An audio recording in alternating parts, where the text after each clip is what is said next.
Ada mahasiswa yang kuliah di kampus P. Dia ini mahasiswa semester 5 jurusan teknik elektro. Sebut aja nama dia Aster. Dia cerita ke gua, katanya beberapa waktu lalu dia ngalamin kejadian yang bikin dia gak bisa tidur semalaman. Gimana ceritanya? Jadi gini ceritanya. Nah, pas waktu itu di kampus Aster lagi ada event workshop. Si Aster merupakan salah satu dari peserta.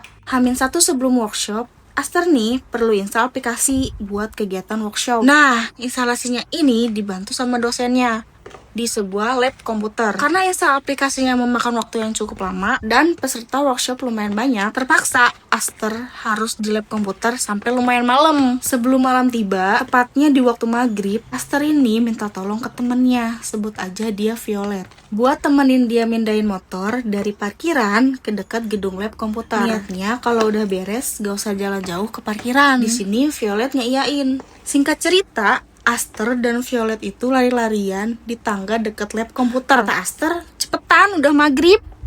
Iya, sabar. Sesudah di parkiran, mereka langsung bawa motornya ke dekat gedung lab komputer. Belum ada kejadian aneh nih di sini. Besokannya, Violet cerita ke Aster. Kata abah gua katanya ketempelan. Disclaimer, abahnya ini bisa ngeliat hal-hal kayak gitu lah. Terus Violet bilang lagi, kata abah gua, semalam lu nginjek tangan di tangga lab. Aster cuma jawab, hah? Tangan? Tangan apaan? Violet ngomong lagi, iya, harusnya nempelnya ke lu. Karena lu lari duluan, jadi nempelnya ke gua.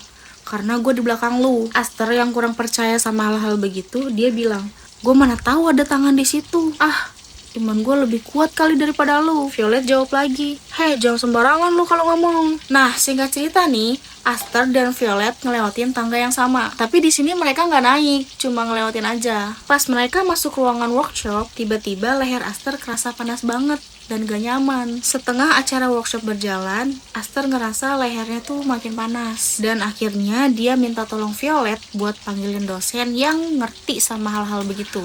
Gak lama dosennya dateng. Sebut aja namanya Pak Burhan. Pak Burhan mulai pegang lehernya Aster sambil baca-baca doa. Di sini Aster mulai nangis.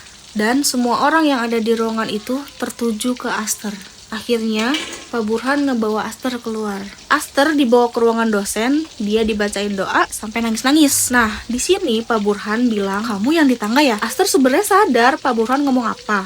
Dan dia sadar di sekelilingnya lagi ada apa aja dan sedang terjadi apa aja. Tapi dia gak bisa ngomong, dia cuma bisa nangis. Dia bilang dalam hati, kok sama kayak apa yang diomongin abahnya Violet ya? Kata Aster, rasanya benar-benar sedih banget. Pak Burhan gak berhenti baca doa sampai Aster benar-benar berhenti nangisnya. Setelah Aster berhenti nangis dan udah mulai sadar, Aster ini balik lagi kan ke ruangan workshop itu untuk lanjutin acaranya dan ngelewatin tangga itu lagi. Workshop berjalan dengan lancar dan pada di akhir acara, di mana saatnya sesi foto bareng, terus Aster ngeliat hasil fotonya. Di foto itu tatapan Aster kelihatan kosong dan dia gak senyum sama sekali. Padahal pas lagi foto tuh Aster ngerasa dia senyum dan dari situ Aster ngerasa makhluk itu belum pergi dari badannya. Ih, merinding anjir. Sebenarnya cerita Aster belum selesai karena dia belum benar-benar pulih pas beres workshop. Tapi ayam gue udah jadi. Yang mau lanjut cerita Aster, komen lanjut ya.